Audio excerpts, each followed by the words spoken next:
Well, hey there, diet disruptors. Carrie here, and another episode, another time where I get to share all the things that are in my heart. It's like social media, all the things where you get like this much time.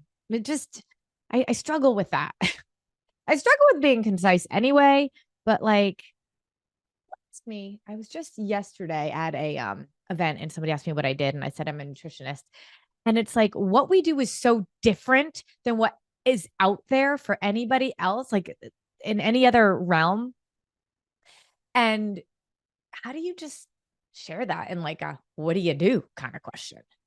So, then there's just social media, and that's still like I gotta get a whole bunch of thoughts in under a minute. And that feels very stressful. Like I can't do that either. It's very hard. So I love doing this show every week because it allows me to get it all out there in terms of how things are different here over at Disruptive Nutrition. So if you are joining me live, say hello to me. We stream in our Diet Disruptor Squad Facebook group. If you are not in that group, you got to get in there. We are in YouTube under Diet Disruptive Nutrition and anywhere you can find a podcast. And if you're in the podcast listening along, please let us know what you think. Put a review in because it matters. I want to hear from you and how I can continue to help you evolve in your journey towards living your optimal health. I always say when you get to your optimal health, you get to your optimal weight, but so many of us keep going for the weight piece and we compromise the health. And so that's what we're all about here. So as a nutritionist and behavior specialist, I am deep into not just what we need to do for our body, but why.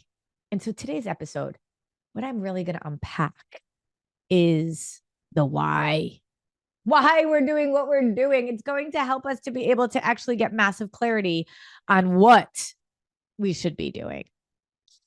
Have you ever watched one of those crew crime like shows, or I don't know, in my TikTok feed, it's like I get one of three things. I get comedians, I get Dave Ramsey, and I get these like true crime drama things, like a little mini documentary about what happened, this person, and what was the crime and what was the motive and were they guilty.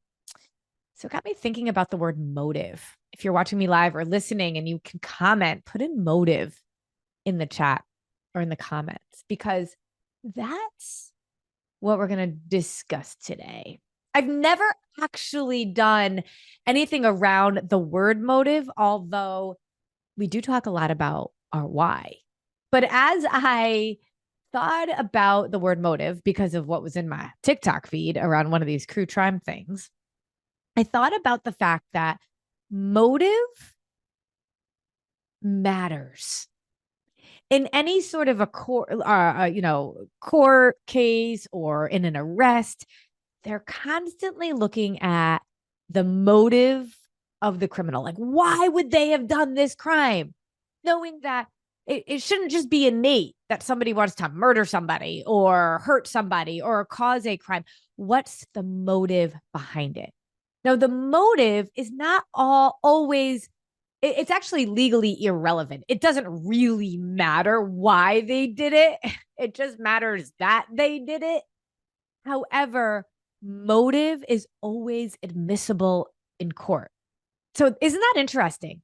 It's legally irrelevant, but it's always admissible. Why would that be? Because it matters. It matters in how believable is this story. Like when we're trying to figure out if this person is guilty or not, if it just doesn't make sense as to why they would have done it, it's hard to figure out that if they really did it, right? So I think that that's one of the pieces that we have to unpack in our own health. When we think about motive, it doesn't, I started writing out kind of what I was going to say today. And motive is the first 1, 2, 3, 4 letters, MOTIV, are the same 4 letters in the word motivation. which makes sense, right? What was somebody's motivation in, committing this crime? What was their motive? They stem from that same word. Now, we also look at motivation as this like burst of energy, the burst of like, I'm going to go and do it. When we're motivated, we're like, yeah, a lot of the times we're motivated to make changes in our health or in our life for certain motives or because of certain motives. Like we have a wedding that we're in, and we are motivated because our motive is that we look a certain way in a dress, right? We are going to therefore do very different based on that motive. Somebody that's got a wedding in 4 months and their motive is to look a certain way in a dress, they are going to do something very different than if somebody is looking to truly embrace long-term health. You just are. So the motive matters because our choices based on the motive actually are related. Now, sometimes, though, they're not. So in that example, if my motive is to look a certain way in a dress, I might do a whole bunch of things for short-term weight loss. There will be, as we know with diets and quick fixes, a long-term consequence to doing that to our body. But if our why, our motive is truly about, I don't really care about what happens to me later, I just care about this now, then we are going to do certain things, right? The motive matters. Now, at the end of the day, you could lose the weight, look a certain way in a dress, and it's just so interesting if you see that, right, from a point of view, depending on where you are, you could be motivated by that result that you see from someone, right? And the motive of that motivation would be because they look a certain way. Oh, look how good they look. Oh, and there's my motivation to go do something similar. Motive could really make or break our decisions. I would say our thoughts and our beliefs, they dictate our actions. And every time we start working with a client, every single time we get into their why. Why do you want to be here? In fact, we interview them before we even invite them in to work with us because your why matters so much. Now, a lot of people may not be fully there, but we can see they're kind of on the road. And what road are we talking about? Well, let's talk about the concept of getting healthy. It's really, a lot of women will talk to us about getting healthy, but what they really mean is I want to lose weight. I want to lose weight. The two are very, very different. Getting healthy and losing weight. So when I say we are interviewing women to figure out that they don't have to have their motives as heart driven as we'd like them to be, but they have to be on the road.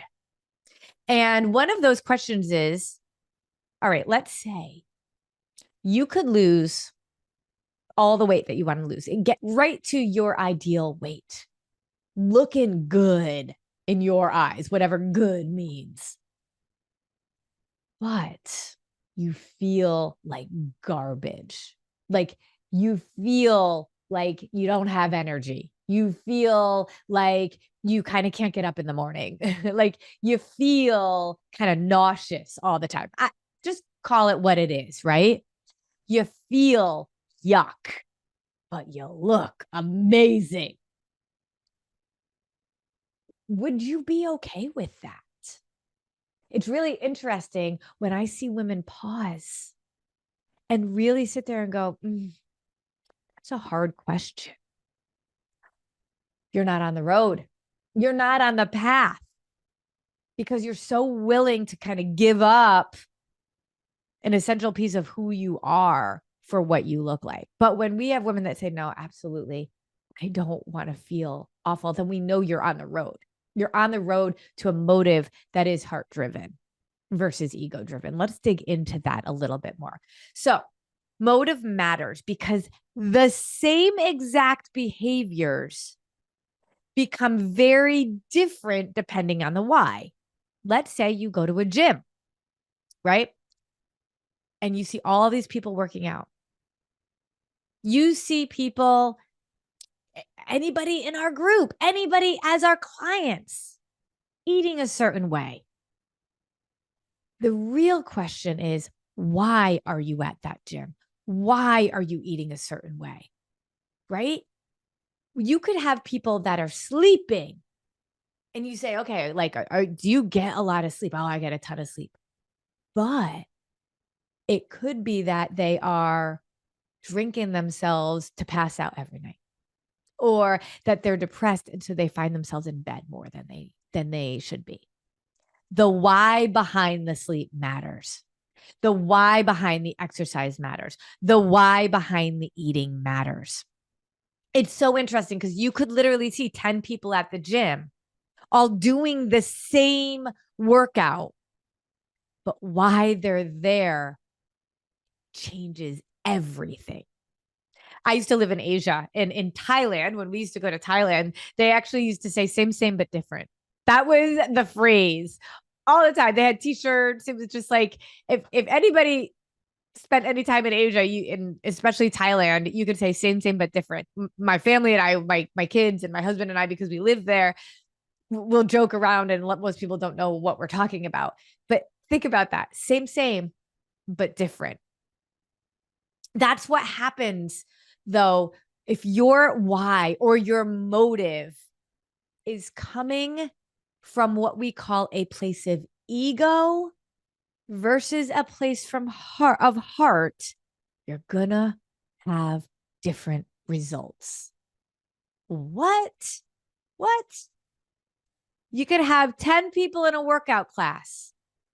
5 people are there because they're so stressed about what they look like. They hate their body. They want to lose weight because they feel more comfortable and more confident if they're smaller. They feel their value is in the weight in the scale. They measure themselves. They weigh themselves all the time. Then you've got 5 people in a class knowing that movement is life, that a body that stays in motion, a body that it is in motion stays in motion, a body at rest stays at rest, that they know that they want to age slower so that they can actually live longer, better. They want a high quality of life. They love themselves so much that they know they need to show up for themselves. You've got half the people doing it for one reason and half the people doing it for another. Now, in that moment, the workout's the same. Maybe it doesn't matter. Oh, but it does. Because if our thoughts and our beliefs, they dictate our actions, it's going to matter. Just like if you make the decision that you're going to go try to lose weight for a wedding versus trying to get on a truly healthy, balanced lifestyle, what you do actually differs based on what you believe and why you're doing it. So I want you to think about the people that are at the gym with this mindset that my body's no good. I don't like the way I look. I have to look better and different. Then I want you to think about, how do they show up in all these other aspects of their life? We talk about an abundance mindset versus a scarcity mindset. When a scarcity mindset is living within you, it's never enough money, never enough of a weight loss, never enough because you feel you are never enough. And so it's not just how you show up at the gym, but then it is how you show up everywhere else. And even more importantly, when life shows up. So let's say you're showing up and your why is because you got to lose weight and you plateau. You're on the scale all the time and you're losing weight and the weight starts to plateau. You freak out. You start doing things that are not necessarily healthy because the weight is so important to you, because your motive is actually coming from ego. But when you have a person who's actually their why, their motive is around optimal health, showing up for themselves, regardless of the result, knowing I got to move my body, listening to their body, knowing that if their body feels more inflamed, if their clothes start to get tighter, if they're not sleeping as well, then it's time to shift. But we're listening to our body as opposed to that number on the scale. Because I want to be the healthiest version of myself versus I need to weigh a certain amount. Same exact gym experience, totally different motives. It might look the same from the surface, but it's admissible in court. It matters because of everything else that comes around it. And that little voice in your head means everything to your confidence, to the way you show up, for how long you show up, for how you show up for other people. Your consistency will be directly related to your motives. And here's the biggest thing. When your motives are based on you being the best version of yourself every single way, and knowing that eating a certain way and moving your body in a certain way will lead you to health, pure, deep health, you go from I can't, I'm not enough, the scarcity mindset, to I am. I am a person who actually shows up for myself. I am a person who moves my body because this is who I am. It's not just what I do. And who do I do it for? Am I doing it for you or am I doing it for me? And here's when things got real for me in this process. When I first figured out how to fuel my body in a way that balanced my blood sugar and gave myself the homeostasis, the balance that it had been craving for years and years of dieting, right? Once I learned that, I didn't do a deep dive into my why. In fact, if you had asked me, it was because I felt like I needed to be more confident. I needed to lose weight. I felt like I hated my body. And so that was my motivation for changing the way I ate, for going to the gym. My motive was all based on my ego. It was completely based on ego. And when I started seeing changes in my body, when I started getting leaner, when I started getting stronger, when I was getting all the things I wanted those diets to do, but they didn't, I might have been even more obsessed, more problematic, more of on a struggle bus in this body that I wanted for so long, because I almost became more obsessed. My value on one side was the weight on the scale, and I was never good enough. But when I met my goals, I felt like everything, all of my success, anybody that looked at me, anybody that talked to me, anybody that respected me only did because of the way I looked.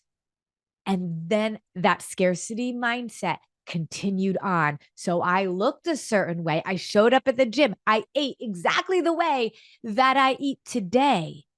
But my motives were based fully in ego, which made me afraid, which made me honestly unreasonable, which made me selfish, which made me absolutely focus on the wrong things. And it took a lot of self-awareness, self-discovery, learning about who I was, what my personalities were, what my triggers were. But most importantly, why was I doing what I was doing? It hit me when I was at the gym doing double workouts, eating in the way that we teach, getting stronger and leaner, and missing out on valuable time with my family. Actually leaving work early to go to the gym for the second time that day. My motives were not based in health. The pendulum swung. I looked a certain way, but I hadn't changed anything about why it was so important to me. So even though I met my goals, Even though I was right where I wanted to be, I wasn't any happier. In fact, I was more miserable. I was scared. I was convinced I had no value except in the way that I looked. And when I started digging in and realizing you are not any happier, even though you are a certain size, why? It hit me like a ton of bricks. Was I coaching women then? Yes. And it hit me that my motives were fully based in ego and not heart. I love that Jeanette Van Leer, who's one of our mindset coaches with our members, is the one that taught me that. And it triggered inside of me a realization of, what are you doing, Carrie, and why? My why, where I show up for myself at the gym. And I think about this all the time with the social media. When I show myself working out, it is because I do not need to now lift the heaviest in the room or have to keep going after my own PR. I get obsessed with a personal record when in all reality, that personal record could have actually injured me. I had to get really clear on what I was doing and why I was doing it. Do I still show up at the gym every day? Yes. Do I do double workouts? No. But on the surface, am I showing up? Yeah. Am I eating a certain way? Yeah. It doesn't look that different than it did when I was fully obsessed, but my why has totally shifted. I want to be able to be around in my 80s and 90s with the highest quality of life I could ever imagine. I want to be able to kick a soccer ball with my great grandkids when I'm in my 80s. I want to be able to get up off the floor by myself without needing someone to help me. I want to be able to ensure that my children and my grandchildren do not have the burden of having to take care of me every day. That motivates me more than ever what I looked like. It never fulfilled me when my why was all around ego. But when my why became about heart driven, it's for others so I can do more and serve my purpose. That makes it so much easier to say no to the cake when I'm stressed. That makes it so much easier to wake up in the morning and show up at the gym when I don't feel like it. That gives me absolute motivation more often than not, because I'm not frustrated and scared and driven by what I think people think about me. There is a freedom there to allow me to be who I am, regardless of what you think of me. That is a journey. That is a destination that you never fully get to. But holy cow, as you walk in that direction, it changes everything. So that's what I'm saying. Like, are women on the path towards that direction? Or are you so far off that road? We can tell when we're on a call with you. We can tell when we're interacting with you. Are you ready to go down that path? And if you're not, you're going to have to go around the mountain a few more times until you are. My fear is that you are just so much older and so much further away from where your body and your mind should be, that it's that much harder to get yourself truly on that journey, where then you can use the knowledge to be able to impact others. But motive matters. Everything comes from that. When your motive is from your heart versus from your ego, let me tell you what you get. When you plateau or when you regress, you respond differently. You respond from a mindset of abundance and knowledge and calm versus scarcity. And I'll do whatever I can to be able to change, even if it's not healthy. Your consistency. You will not show up consistently for yourself if you are coming from ego, because at some point you're going to be like, screw it. I don't even care what people think of me. But when you care what you think of yourself, you show up more consistently. And any strong relationship is based on consistency. Think about it. Any relationship with a spouse, any relationship with your kids, any relationship with a friend, it's positive interactions consistently over time, which builds trust. Every relationship is based on trust. The minute you don't have trust, you don't have a strong relationship. You need to have a strong relationship with your body in order for it to show up for you when you need it most, especially as you age. You will not be consistent if your motivation, your motives come from ego. You will show up differently when it comes to your emotional stability. Your emotional stability as a person fully ingrained with the motive of me, the motive of heart versus the motive of what I'm worried about, what you think, allows me to be more stable emotionally. I show up totally differently. Confidence comes from the heart, not from ego. Your expectations of others and of yourself is completely different when you are operating from motives of the heart versus motives of ego. Your interpretation of what's working will change based on whether or not you are solely focused on a motive of optimal deep health versus, and when I say optimal deep health, I do not mean eating perfectly clean and unprocessed foods all the time, because food serves our body and food serves our soul, and we need both. That is balance. When you can do that in a way that allows you to see you are actually looking at all of your markers of progress, you are moving in that direction and have a balance, that is your sweet spot.